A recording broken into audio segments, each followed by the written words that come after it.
Well, welcome to this month's Ask Your Herb Doctor. My name's Andrew Murray. My name's Sarah Johannesson Murray. For those of you who perhaps have never listened to the show, which runs every third Friday of the month from 7 till 8 p.m, we're both licensed medical herbalists who trained in England and graduated there with a degree in herbal medicine. We run a clinic in Garberville where we consult with clients about a wide range of conditions and recommend all herb supplements, nutritional counselling, etc. So you're listening to Ask Your Herb Doctor on KMUD Garberville 91.1 FM, and from 7:30 until the end of the show at 8 o'clock, you're invited to call in with any questions, either related or unrelated to this month's subject of exploring alternatives. If you're listening and you want to call in after 7:30 or even before, the number here if you live in the area is 923-3911, or if you live outside the area, the toll-free number is 1-800-KMUD-RAD, which is 1-800-568-3723, and we'll give those numbers out during the show. Okay, so once again, just want to introduce people to our main guest speaker, Dr. Raymond Peat. Are you there, Dr. Peat? Yes. Okay, thanks so much for joining us again. As always, and as hopefully there are new listeners to the show, I know there's lots of other people who listen to the shows repeatedly and or who listen to the podcast, but for those people who perhaps have never heard your voice or read any of your work, would you just outline your academic and professional background for those people so that they can get a good sense of who you are? I got a master's degree in general studies with work in literature and philosophy and other things from the University of Oregon. Then about 8 years later, I went back to specialize in biology, especially physiology of aging and reproduction for a PhD in 1972. Okay. All right, well, let's start the show then. So in your recent newsletter, which was entitled Comments on Cancer Therapy, you coined the phrase, I think maybe it was you, I'd not heard it before, but you coined the phrase trustanoia in response to your definition of paranoia, that being the belief that powerful forces are trying to harm you. In the former, trustanoia is the irrational belief that those in power are working for your benefit. So in trustanoia, then, a carefully sculpted directive and narrative has been foisted on us in the form of powerful entities, often protected from prosecution, as in the case of vaccine makers, for example, who tell us they have the answer and only they can help us, just like the governments generally do, with the usual results being inefficiency and waste. But the medical industry in particularly, their failed war on cancer, along with all the other wars, has yielded few results at the cost of countless suffering and death. And you outlined a chronology culminating in the infamous Carnegie and Rockefeller foundations, which a lot of people listening, perhaps the alternative populations, have certainly heard about, especially with the Rockefellers and their central banking. So this was at the beginning of the 20th century, then. This was pivotal in the establishment of these powerful institutions of the false religion of the mechanistic biology, as opposed to holistic and relevant research, which you constantly bring out, which has only just emerged in publications and theories from eminent scientists, of whom you've previously mentioned, from Gilbert Ling to Gerald Pollack and the others, and the other scientists like Mei-Wan Ho and the others that Brad and Jeremy have been busy interviewing in their coming expose on the back of a tiger, which we're all waiting for. Can you discuss the shift in perception that's occurring away from the dogma, which has been upheld for so long? First I want to mention that the word trustanoia was, I think, coined by Laura Nader, anthropologist. But the shift of perception, I think it's only partial. In biology, there's a lot of good science that's picking up or continuing from the ideas that were suppressed around the Second World War, when those institutions, including the medical establishment, which fused itself with state power and the foundations, the science that was being developed by the government for warfare was shifted over to take advantage of these mechanistic ideas that medicine had developed. So the government and the medical establishment really began powerfully working together right after the Second World War, with a lot of money flowing from the government to medical research, which was sometimes you couldn't distinguish it from biological warfare research. Some of the same people went right from one field to the other. For example, Carleton Gajdusek, who got the Nobel Prize for slow virus research, he was working in biological warfare, and I've outlined some of my suspicions about how he came to invent that idea of the slow virus. I suspect it was a cover-up for the effects of radiation on the brain and other organisms, rather than this hypothetical virus that Gajdusek invented. But the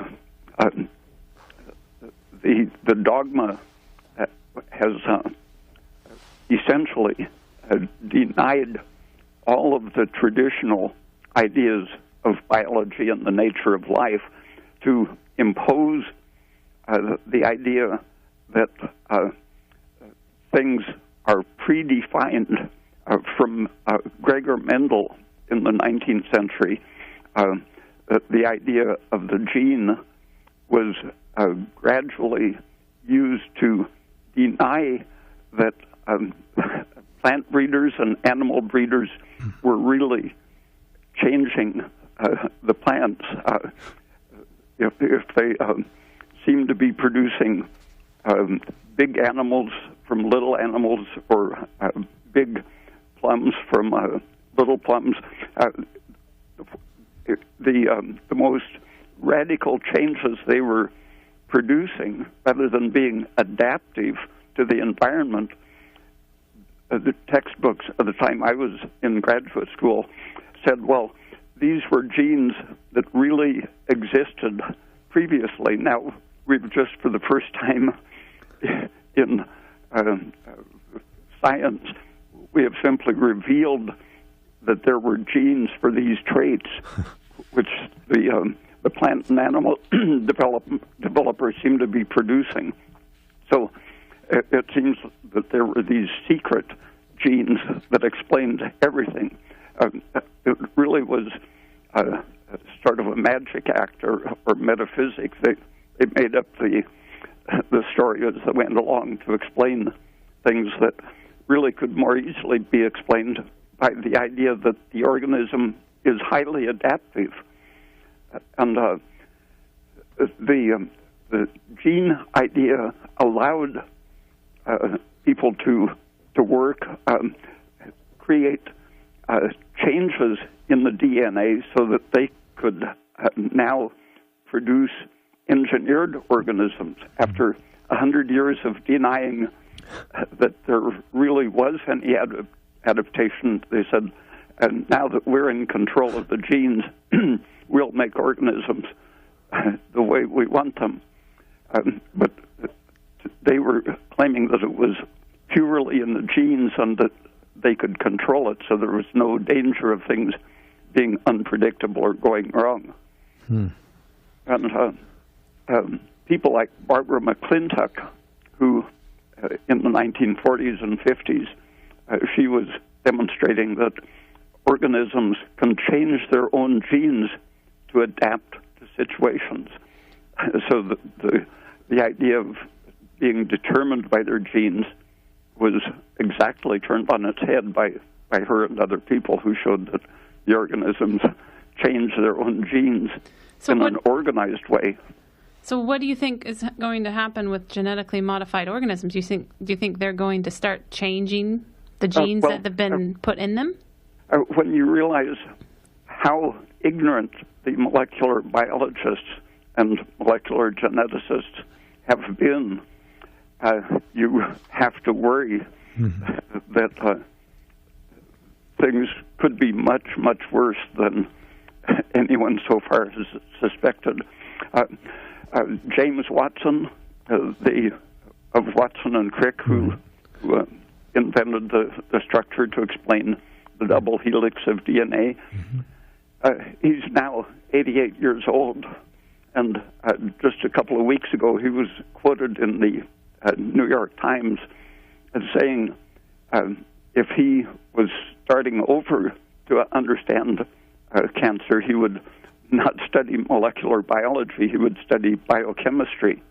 He said he never thought he would have to learn the Krebs cycle. He said, now, just a couple months ago, I had decided it would be necessary. But the arrogance of these geneticists meant that they simply didn't have to know anything at all about biology. Purely reductionist thinking. Yeah. Huh. So getting onto the kind of change in perception, I think you made an interesting point when I read your newsletter that science essentially was becoming a private matter, and that was in reference to the procuring of difficult substances to get, like radioactive isotopes, for doing research. Now, governments in this situation would be entirely responsible for distributing radioactive substances to companies, obviously would be under their control. They would largely be able to, I would think, predict the outcomes which they wanted to find in terms of having complete control over this material. It's not like you can just get radioactive isotopes from anywhere and do your own research and find information contrary to what it is they might want to tell you about the supposed safety, perhaps, of some of these things. But that was pretty interesting. And then the talking about the application of various medical approaches being very closely controlled by a fairly large overseeing industry, which we'll have mentioned the medicine industry as being exactly that, an extremely lucrative, profitable, and to be very much protected from any assaults. And this is where you also made reference to in the early stages of the formation of doctors and the industry, the doctors themselves wanted government to protect them from other practitioners. And you mentioned the heroic, I thought it was very funny, but it's very true. The heroic medicine that was practiced by these early doctors included using mercury, bleeding, vomiting, diuresis, enuresis, and all sorts of purgative mechanisms by which some, if not quite a large proportion of patients died, and then, of course, turned to alternatives because the doctors were being so blatant about what they're doing and overtly killing people that whether it was the local folk medicine or midwives or other people that had various skills in different areas and were definitely used before that. This was then being seen as the alternative that they had to pursue, because otherwise this heroic medicine was just going to kill more people than not. So, recently, anthropologists were able to identify the places where the Lewis and Clark expedition had camped by finding so much mercury in the soil. Oh, my goodness. Oh, my goodness. Okay. All right. So just in terms of the protectionist, you could almost call it a racket. I mean, I'm sure it is a racket. I think that's probably the best term for it, actually. This protectionist approach to medicine and how a lot of the research is very hard to either replicate because the products that they're being used are issued under very tightly controlled circumstances, or whether in fact the results of some of these outcomes are really not laid out accurately, and that's why we find postdoc or PhD research being done to show the opposite is true for a lot of the things that we're being told by the quote-unquote authority on medicine, that this is the way it is, and that, for example, as we've mentioned many times, and you've brought this out in the very early days, that sugar is essential for you, it's not bad for you. The same goes for salt, the same goes for saturated fat, and all these lies that they would have us believe when actually there is evidence which is done by very credible scientists and PhD researchers. So the fact that the authority out there is a quote-unquote authority doesn't mean to say that you have to believe it. And this, I found that very funny. I'd never heard the trust the Neuer quote before, so that made me chuckle quite a bit, because the opposite generally in questioning society is paranoia that they're doing something that's not good for us. I know here, especially on the west coast of California, we look up at the skies and we look at the chemtrails and we see them spreading out, and we're just like, that is not normal. We read about and hear about fluoride in the water, and we're very skeptical on what that pulled out of the water. There's no reason for it at all to be in there, and the research shows that it's very damaging. There's many other instances where the supposed authority and the government that most people definitely shouldn't look at as being the final say in anything, has total control over this. So it's always very good to be skeptical and not just accept what they're saying as a truth, but really do your own research. And that's why we love having you on the show, Dr. Pete, because you've done a lot of this research and you brought out so many things that have illuminated a lot of seemingly obvious facts to people when they read the research. So go ahead. There's one group that I've read many of their papers that were published over a period of about 50 years. And back in the 50s and 60s, Otto Warburg had completely ignored the gene mutation theory of cancer and was showing that it was definable and understandable in terms of a simple metabolic imbalance. And starting in the 1960s, the Pentagon started financing people who worked on projects to debunk and disprove, supposedly, or at least defame Otto Warburg. Yeah. And one of these groups is still publishing, right? As recently as last year, I read some papers saying that Otto Warburg was wrong because we, etc. And their reasoning isn't right. They're misinterpreting what Warburg said. But it's so important that the Pentagon has consistently financed people to push a doctrine such as disproving supposedly ideas that would have invalidated the whole war on cancer. Right. And as if our tax dollars should be supporting the Pentagon to do such work. Now, correct me if I'm wrong, but wasn't it the FBI that I heard this the other week, and I'm like, that sounds like actually pretty plausible. I remember watching a Mel Gibson movie a long time ago, Conspiracy Theorist it was called. Now, and I heard also that the FBI were the organization that coined the term conspiracy theorist just to give people the one-word phrase that would debunk any person who was coming out with some fairly very controversial and surprising news about something that was supposedly accepted as fact, and that it was just regularly used as a kind of method of invalidating anybody who had any sense of a truth that was looking in the opposite direction. So the word conspiracy theorist on its own right was coined by a kind of government agents to turn this on its head. And, when they have hundreds of billions of dollars to spend on their conspiracy, it becomes so pervasive you can hardly say it's a conspiracy. It's an alternate reality that they're constructing. Yeah. All right. Well, you're listening to Ask Your Herb Doctor on KMUD Garberville, 91.1 FM. Also on the web at kmud.org. Yeah, if you're in the area, there's a 923 number, 923-3911. If you're outside the area, it's 1-800-KMUD-RAD, which is 1-800-568-3723. From 7:30 till the end of the show, callers are very welcome to call in with any questions about this month's subject of exploring the alternatives. We're very pleased to have Dr. Raymond Peat with 40 years or thereabouts of postdoc research coming our way with lots of facts and figures about the relevance of what we read and hear and we think is true, but he actually has a very different viewpoint in which to see that.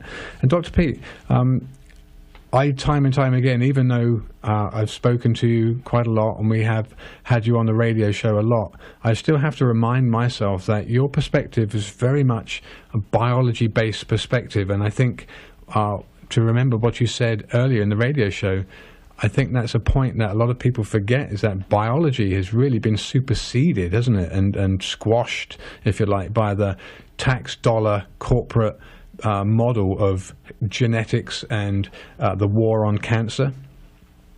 Yeah, the medical establishment has had its own reasons for following their theory of cancer, but it has been reinforced by the government's biological warfare perspective.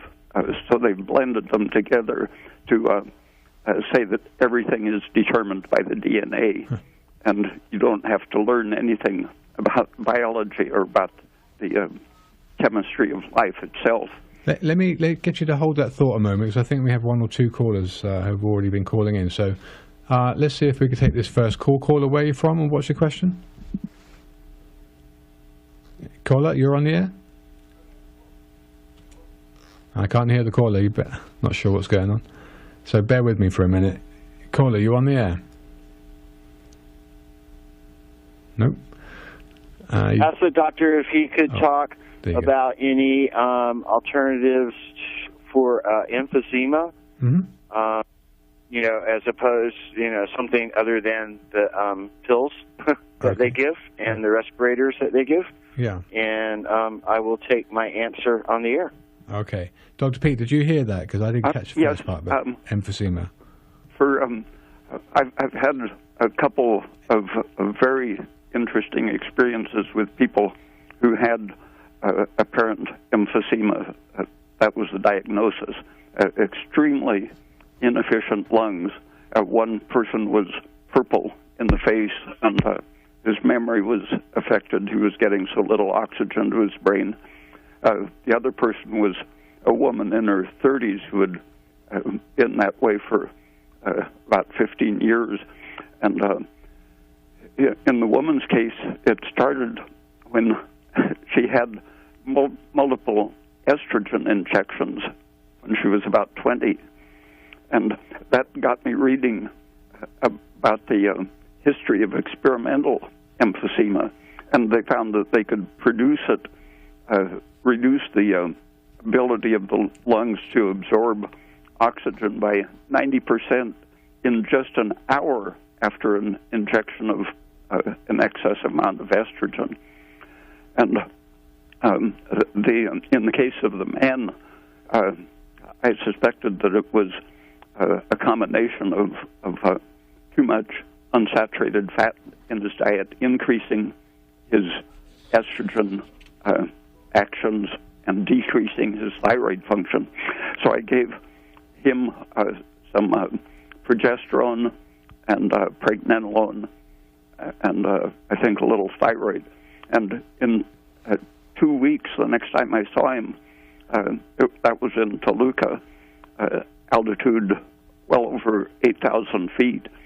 And his office was upstairs in a building without an elevator. And 2 weeks after he was sitting puffing and purple, and he took me around the city, took me up to his office, just zooming up the ramps, 82 or 3 years old at that time, and fully functional lungs as quickly as 2 weeks. Wow. The young woman tried different things, but she noticed that she felt better when a doctor prescribed Armour Thyroid, and she kept talking him into giving her bigger doses, got him up to 5 grains, and she was feeling pretty recovered. But she went to another doctor and got another 5 grains from him, and with the third doctor, each prescribing 5 grains as what they considered a maximum dose. She recovered completely over a period of 2 or 3 months. Wow. With 15 grains of thyroid a day. But if you don't activate the thyroxine in Armour Thyroid, which is 3/4 of the active material, you're only getting 1/4 of it. So, in effect, she was only getting about 4 grains of activity. Right. So you're looking at emphysema in both of these cases then as really as an energy depletion and or factors that are contributing to inflammation and calcium influx being pushed back by thyroid hormone?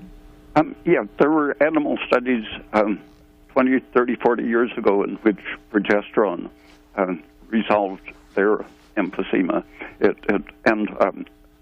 Pregnenolone and progesterone both allow cells to handle water properly so that they don't swell up and so that they retain normal elasticity. All right, got it. We do have another caller on the air, so let's take this next caller and see where we're going. Caller, you're on the air. What's your question? Hi, I had a question. What do you think of using the anti-adrenaline drug clonidine to reduce adrenaline at night? I've read of some people's experience with using 100 microgram dose and it working quite well. So, What was the name? Yeah, what was the name of that? Clonidine? Quinidine. Guanidine. Clonidine. G-U. Clonidine. Oh, clonidine. An anti-adrenaline drug? Clonidine, maybe. CLON. Yeah. Okay. Oh, yeah, that's a blood pressure lowering drug, too. Sometimes, a low thyroid person sometimes compensates by producing gigantic amounts of adrenaline just to keep running. It helps to maintain their body temperature at normal and keeps their heart rate up, and they can seem even hyperthyroid sometimes when they have very little T3 production or very high reverse T3 blocking it. And when these people have their daily adrenaline measured in their urine, some of them are making 30 or 40 times more than the normal amount just to compensate for hypothyroidism. And those people, they often feel a great reduction of anxiety and tension, pressure, and so on.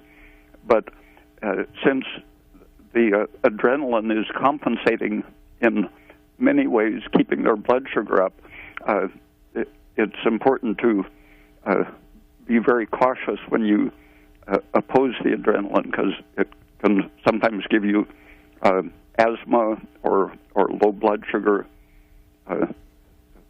Because of it swings the other way. You're talking about it kind of crashes. Yeah. Do you think that do you think it could be used safely at a dose such as 100 micrograms? Does that sound like a reasonable dose? Do you know? I've never experimented with it myself. I don't know what the right dose would be. Okay. I've also read that it actually lowers cortisol as well. So do you think that would be in a direct fashion or indirectly as perhaps a result of it lowering the adrenaline? As adrenaline in chronic excess is also highly stressful in the organism, can definitely keep the cortisol high. The cortisol generally follows a period of excess adrenaline. So if you take your adrenaline down, it might let you lower your cortisol unless you lower your glucose too much, and that can increase your cortisol. Yeah, salt and sugar are great ways to lower adrenaline. I recommend that to people who are performing and they get anxious before they perform. Tell them, stir in a little salt in a glass of orange juice. It works great. Okay, well, thanks for your call. Okay, Paul. thank you. Okay, so it's 7:30 here. You're listening to Ask Your Herb Doctor, KMUD, Garberville, 91.1 FM. The call-in number for this area here is 923-3911.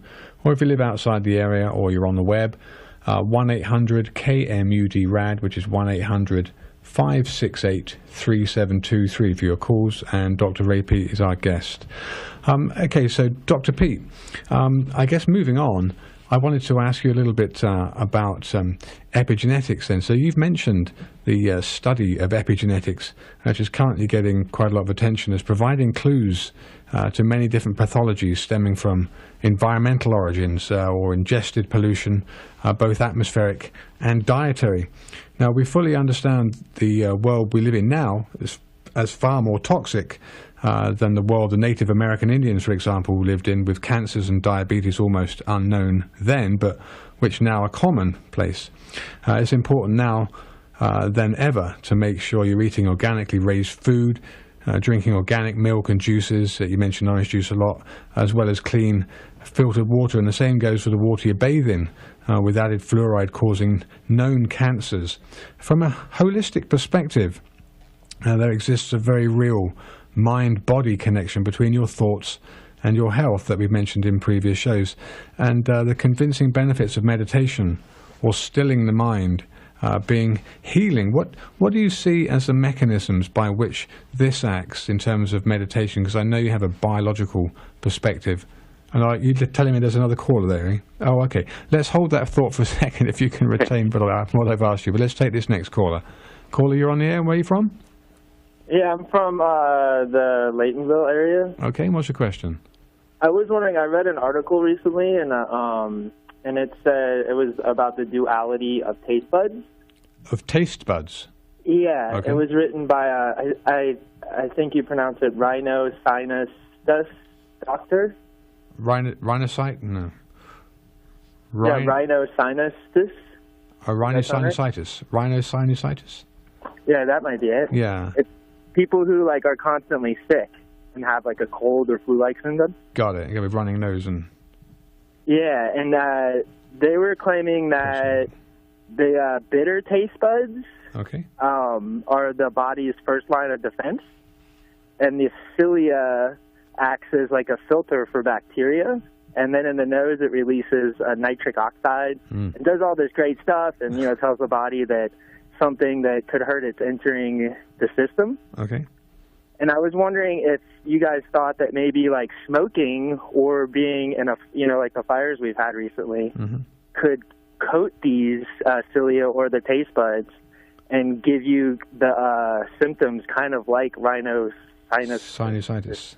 Sinusitis. Okay, well, I've got my thoughts, but Dr. Peat, what's your thought on whether or not the atmospheric pollution from forest fires that the callers mentioned might contribute to this situation, rhinosinusitis?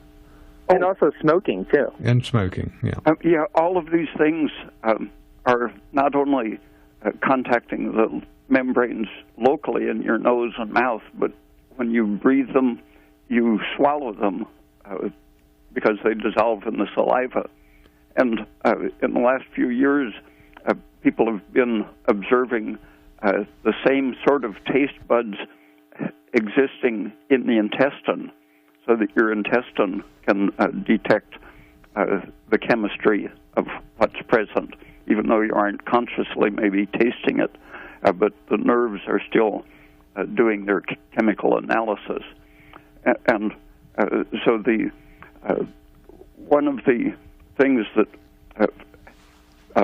enterologists have been noticing for 100 years is that the inflammation of the nose and throat very often starts in the intestine. If you have a chemical irritant or a stretching from gas or constipation or a viral or bacterial infection, there can be no toxin or germ present in your nose, but the nose will get inflamed and start running, and then later, after the inflammation is underway, then it can pick up germs. But there's a very close integration between the respiratory system and the intestine. So things that you've eaten will affect the rhinitis. And that's something that people often neglect. They'll take vitamin pills thinking that it'll help their immunity or their allergies. But I've seen dozens of people who recovered from their chronic runny nose when they stopped taking their vitamin and mineral supplements. Is there anything you would recommend to take? Or food to eat? Avoiding irritating foods, green salads, uncooked vegetables, and many seeds and nuts are always irritating, and some people can have a runny nose from just having a salad once a week. It sets up a chronic irritation in their intestine. All right. Thank you very much. That was very, very informative. Thank you. You're very welcome. Don't forget that people listening, you can always listen to this podcast on the web at www.kmud.org. Go to the audio archives and just select Friday Night Live, and it's the third Friday of every month. Okay, I think we have 2 or 3 callers, so let's get going with these next caller. Next caller, where are you from, and what's your question? Hi, I'm from the San Francisco Bay Area. Okay, hey, welcome to the show. What's your question? Dr. Pete, I was on a low-carb diet for 2 years and ate a lot of artificial sweetener during that time. I have 2 questions. The first one is, what negative effects have artificial sweeteners had on my body? And the second one is, how can I undo, or is it even possible to undo those negative effects?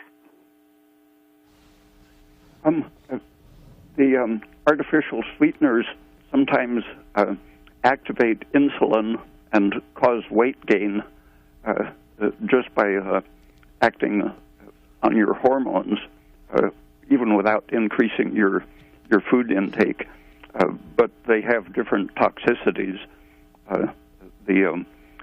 Some of them are excitotoxins if you eat large quantities of them. But usually, if you just stop using them and eat a proper non-irritating diet, things will correct themselves just nutritionally. Oh, wow. That's great. Thank you very much. You had a second question? He answered it. Okay, so all right. It was 2. I thought it was 2. Okay, fine. Thank you for your call. Well, thanks for your call. Okay, we have one other caller on there, so let's take this next caller. Caller, where are you from, and what's your question? I'm from Yucaipa, Southern California. Okay, what's your question? I wanted to find out if Dr. Pete knows anything about alternatives for seizure medication. Okay, I'm sure. In fact, I know. Dr. Pete, seizure medication, or in fact your rational approach to treating epilepsy or other seizures? Since we were just talking about the intestine, that's something that should always be taken into account.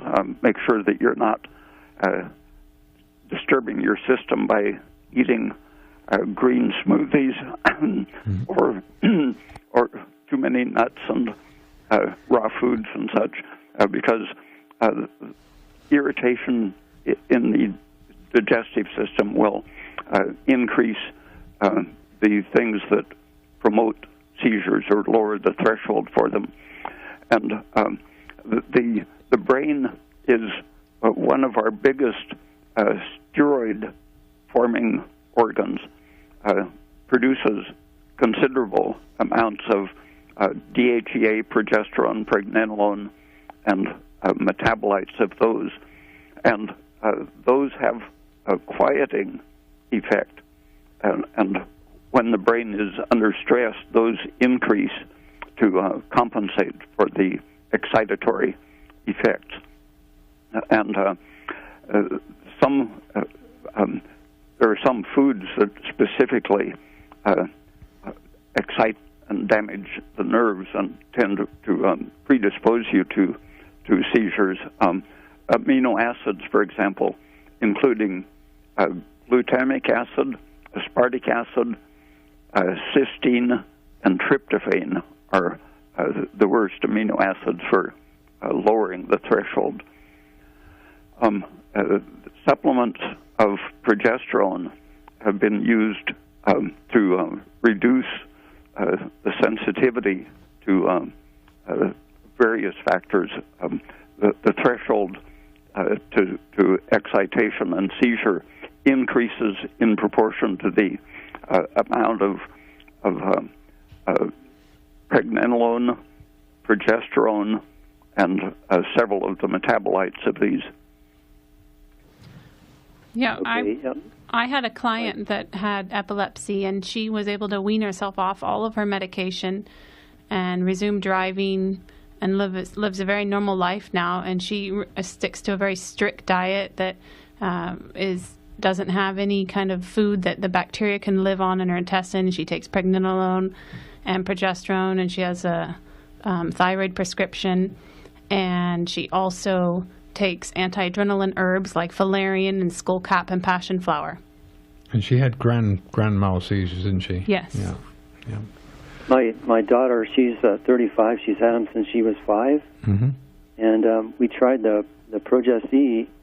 She was taking about 1 to 2 bottles every 3 days, but she was able to reduce her medication by 75%. But she just couldn't keep that up because, you can't keep taking that much. Dr. Pete, what do you think about the dose of progesterone the callers talked about? Well, the lady that I worked with, she was taking 1/8 of a teaspoon of Progest-E 3 times a day. Has she had her thyroid hormones, including reverse T3, measured? No. Those can, when someone is resistant to progesterone and needs extremely large amounts of it to feel right, it's usually because their liver is letting estrogen and the excitatory things accumulate, and so it takes a supernormal amount of progesterone to steady things. And if you eat the things that your liver needs, not too much of some proteins which contain the excitatory cysteine and so on, but for example, gelatin or glycine as an additive, shifting the balance away from the excitatory proteins towards more sugar, orange juice, for example, and making sure that your thyroid is letting your liver use the proteins efficiently to store sugar and eliminate the excitatory estrogen and other things. Yeah, I think I had another question. Go ahead, yeah. My hands, within the last 6 months, my hands have started to shake, and whenever I write with a pen, I have jerky movements, and I'm not smooth anymore. When I just relax my hand, it doesn't shake. But how quickly or slowly did it come on? It's gradual. Over what period of time? 6 months ago. 6 months ago. Okay, and so Dr. Pete, in terms of handwriting, changes in handwriting, is it, well, actually, let me ask you first this. Do you have a fine tremor or a coarse tremor? Do you notice if you put your hands out in front of you, whether you visibly see any shaking or your hands by your side? Yeah, it's a very fine tremor. Very fine, so okay. And had you noticed this tremor before you noticed your handwriting change, or was your handwriting the clue? I was holding a book in my hand, and I noticed it that way. Yeah, okay. Dr. Pete, in terms of excitation or muscular excitation, contraction, and tremors, what do you think about when you think about that physiologically? Vitamins and minerals are the first things I think of. I've known people who had what they thought was Parkinson's disease, and all they needed was, in one case, vitamin B12 did it immediately. Other people, magnesium supplements have a sudden steadying effect, anti-tremor. Sometimes more calcium and vitamin D will do it. Now, all of these are antagonizing the excitotoxicity and that effect. Yeah. They're net anti-inflammatories. Yeah. And pregnenolone is always protective. Whenever you're under stress, you tend to use your steadying, quieting steroids faster, right. And sometimes just a supplement of pregnenolone can quiet things. Caller, did you take most of that down? Yeah, I'm going to actually listen to the broadcast afterwards, but yeah, I have one other question. Okay. Alpha lipoic acid, my daughter wanted me to ask about that. Right. What? Dr. Pete, what do you think of the sulfur-containing lipoic acid? I think it's one of the safer things, experimentally at least. Okay. There are some. You know what it does? In small amounts, I think it's safe to experiment with it. And what would it be used for, though? It is supposed to keep your glucose metabolism efficient. Biotin and lipoic acid and coenzyme Q10 and the various B vitamins work together. I'm sure there's some component of energy production in it too, because I noticed that in fitness and bodybuilding, that seems to be one of the many components that they advocate for. A supplement stack, if you want to call it that. I have one other question, if you don't mind. No, I don't mind at all, but we do have two more callers after you, so go ahead. Real quick. Yeah. Dr. Pete, you said that when you have higher T3, it can lower T4. If you're under stress, your reverse T3 goes up under the influence of cortisol, and if you lower cortisol, your reverse T3 just naturally goes down. But everything that helps to lower cortisol will help to free up the normal T3 production without reverse T3. And things that can help include sugar and aspirin and B vitamins and minerals. Okay. All right. Thank you very much. All right. Thank you for your calls. Okay, so we have two more callers. So let's take this next caller. Caller, where are you from and what's your question? I'm from Eureka, and my question is, can cannabis assist with epilepsy, or do you know anyone who has used cannabis with epilepsy, and what's your overall view on cannabis? Well, I would automatically be a little bit skeptical about cannabis for epilepsy due to its estrogenic compounds, but I'll let Dr. Pete comment more on that. Some people think it soothes the symptoms, but again, I think it's good to be cautious, especially if it's used in any crude form that might have other plant components in it that could be irritating. Okay, thank you. All right, thanks for your call. We've got two more here still, so let's take the next caller. Caller, your question and where are you from? My name's Robert. I'm from Trinidad. And I'm interested, I like stevia a lot, as it's the only sweetener I'm using right now. And I've heard a little bit about maybe the issue, just like some of the other more artificial sweeteners. Mm-hmm. And I'm wondering if it has the same issue. Dr. Pete, what do you think of stevia as opposed to some of the other artificial sweeteners in terms of its safety or its allergenicity? I've never heard of serious allergic reactions to it. Seems to be fairly harmless. And caller, what was the main reason that you were using a sweetener like stevia rather than sugar? I have candida, and so I'm not wanting to eat it. But maybe you think stevia is an issue with candida? Oh, she said she has candida.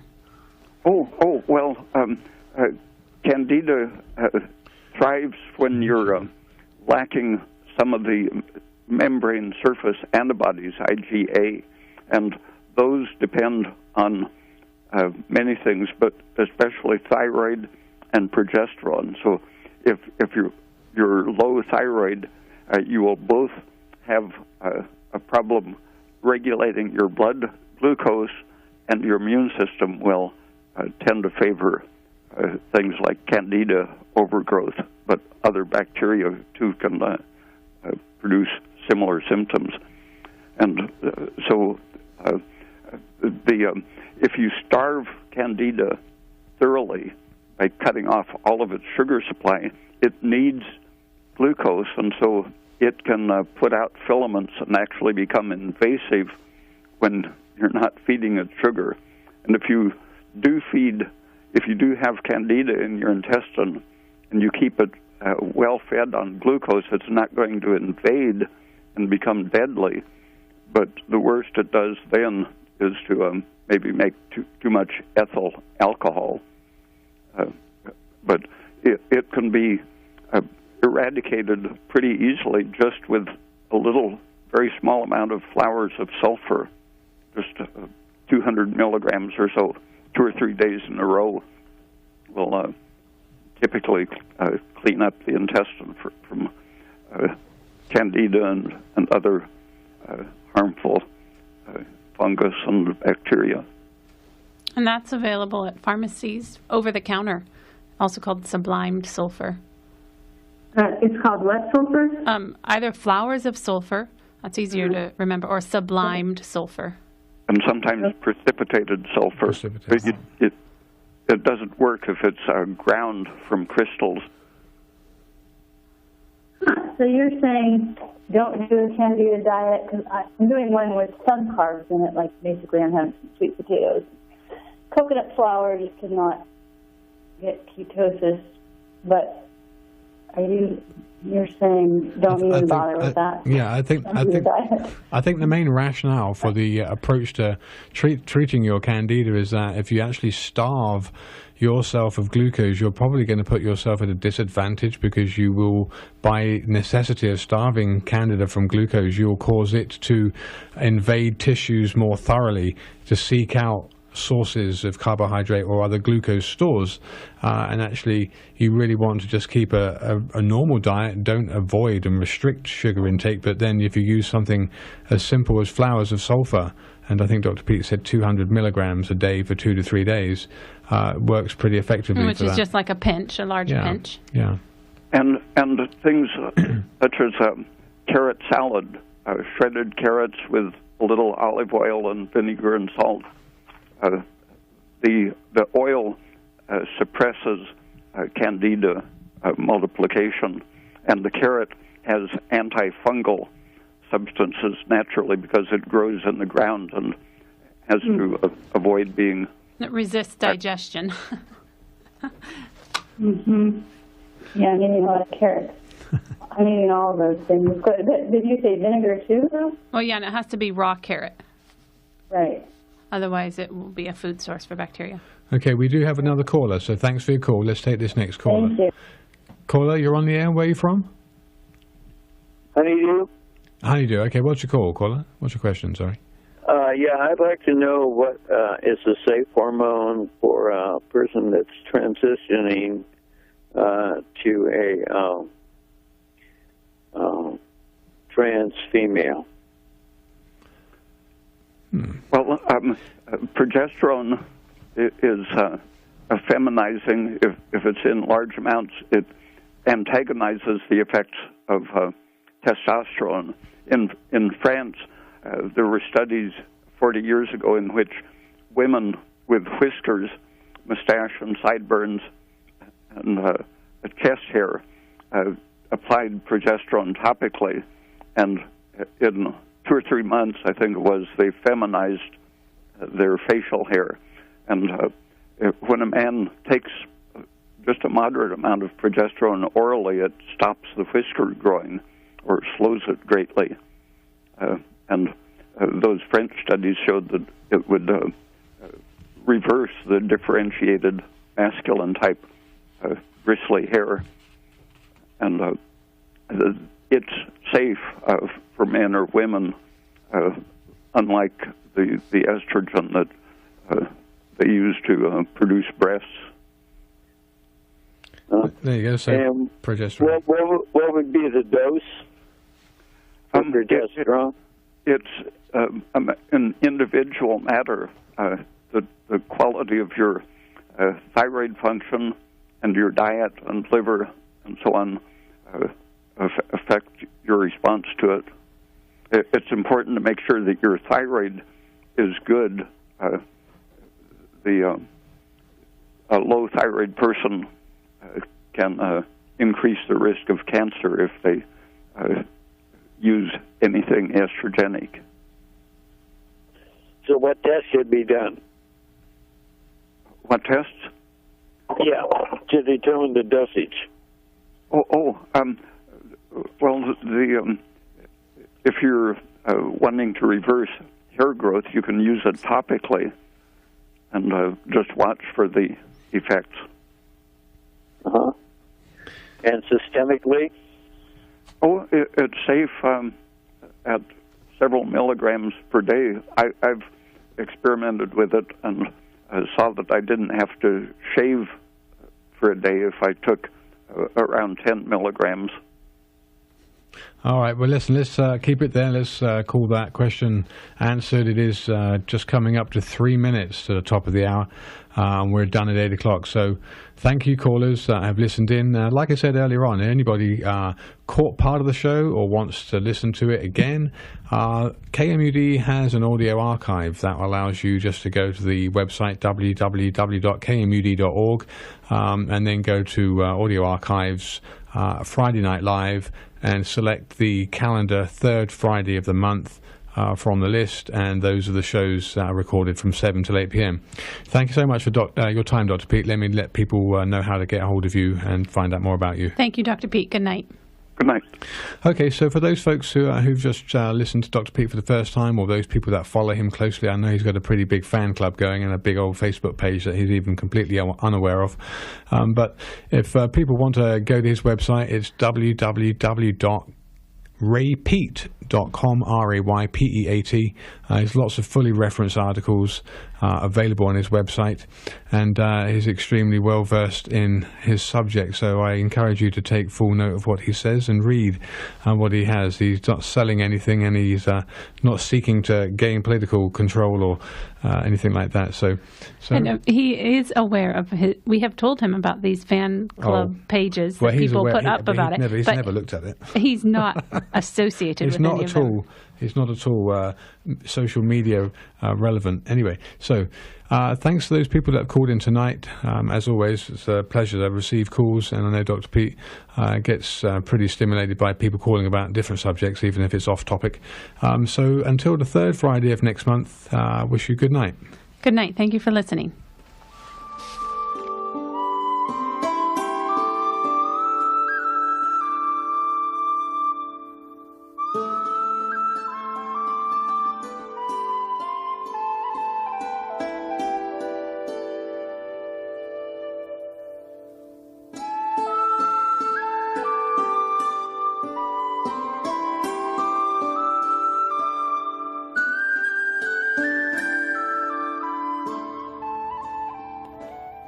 Support for K-Mud comes from listeners like you and from the Inn of the Lost Coast with fireplace, spa, and sauna suites. The outdoor hot tub is a great place to relax in any weather. Fish Tank Espresso and Delgado Pizza and Bakery offer daily treats, including a fine selection of beer and wine. Home of the Yellow Submarine. All that's needed is love and a reservation. Available at inoftheLostCoast.com or by calling 986-7521. Also, support for KMUD comes from Solar Winds Northern Lights, a licensed, insured, bonded contractor specializing in design, installation, maintenance, and troubleshooting of battery-based and grid-tied solar electric systems. Also, complete electrical services for homes, homesteads, and agriculture. More information from Chris